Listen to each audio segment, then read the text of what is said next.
What's going on, everybody? This is X Knight here today, and in this video I'm going to show you guys best settings on your Apple Watch Ultra 2 or Series 10 to save you the most battery life. Now, I apologize in advance, I haven't made a video in a couple weeks. I've actually been super sick, barely getting over it, so I apologize if I sound sick still, but let's go ahead and jump right into it. So first thing that you're going to want to do is disable any notifications that you don't need on your watch. Now, I don't know about you guys, but my watch, I like to use this usually when I'm at work or I'm on a run. And so notifications that I'm getting on my watch, I want them to be important. So jumping into the Apple Watch app here on our iPhone, first thing I do is I try to reduce all of my excess notifications or any distractions. So notifications indicator, I usually turn that off, 100% preference. But we're gonna go ahead and scroll down here. We're gonna go through all of our apps here. Now, as you see, some of them, they're kind of off already, but we're gonna go through these and we're gonna turn off any of the ones that are not important, and we can kind of, just go based off our phone. So, for example, Amazon, I'll leave that on. Apple Store, we can turn that off. I'll go ahead and turn off Backbone. I'll go ahead and just turn off a couple more of these. Earthquake, I'll leave that on. So you just want to leave on the apps that you actually really want to make sure you get your notifications for. So health apps, I leave that on. Google Maps, I'll leave that on. Lightroom, don't need those. Minecraft, don't need that. Netflix, we don't need that on the watch. So I usually just go through and I turn off any notifications that are not critical. I only leave the ones that are critical on. So that just means your watch is going to be going off less and less, which is in turn going to conserve battery life. The next tip to help you conserve some battery life is going to be under General, Background App Refresh. Now, these ones here, all this means is these apps are going to constantly be fetching for new data, constantly be running in the background, trying to make sure they have the most up-to-date information as possible. These ones here, I usually only leave the ones that are going to be useful or the ones that I use regularly that need to be running in the background. For example, my auto sleep app, this one I use to track my sleep every night. I leave that one on because it's going to be constantly running in the background while I sleep, and I haven't noticed too much of a battery drain. Chevron, I like to use this when I fill up at gas stations, which I'll have an app review later for, top 3 most used apps. But that one I use quite frequently when I'm filling up at the gas station. So I'll usually use the Chevron app when I'm filling up. All I gotta do is when I pull up, hit fill up, put in the pump station or the pump number that I'm at, and it goes ahead and fills up for me. Or not fills up for me, but authorizes my payment. So that one, it needs to be running in the background to access my location data. Stuff like my Find apps, Heart Watch, Home apps, usually I leave those running in the background. Everything else is pretty much turned off. Shortcuts, because I have a lot of automations, sleep, weather, and that's pretty much it. So those, I turn all those off.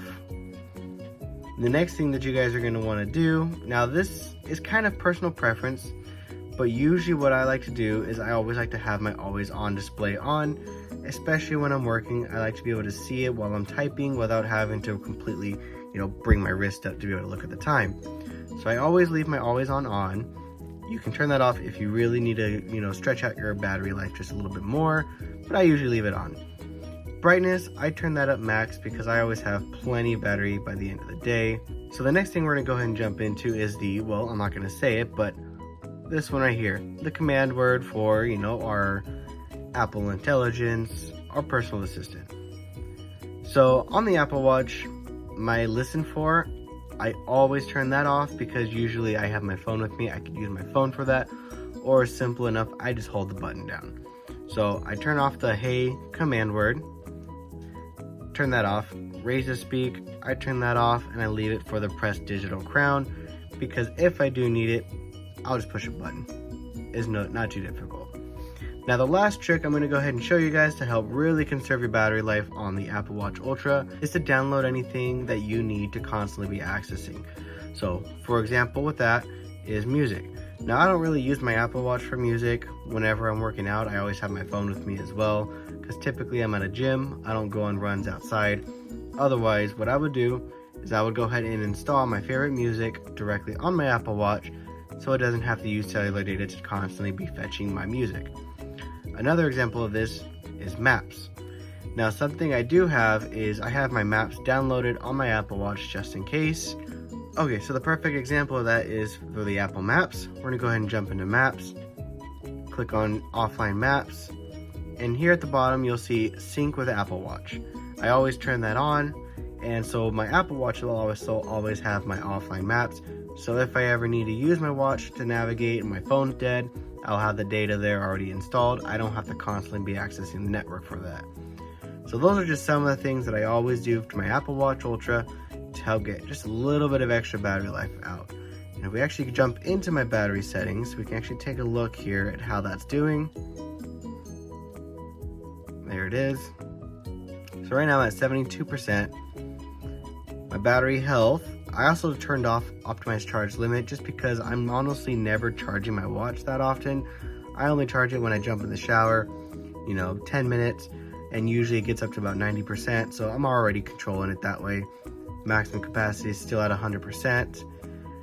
And we can see, so I actually took it off the charger right around 12 a.m. and it's right after 9 p.m., almost 9:30, and I'm at 73%, which I use this watch all day, every day. So as you guys can see, this definitely helps save some battery, and if you really want to go the extra steps further, you can just jump into your Apple Watch settings and turn off even your always on display, and that will also severely reduce your battery usage.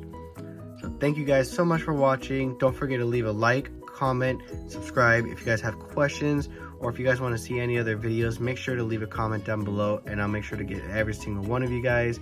I'm also going to be jumping in on how to conserve battery life for the iPhone very soon. Just bear with me, getting over a cold, so I'm still working on that, but I promise to get the next video out very soon. Thanks you guys so much for watching and have a great one.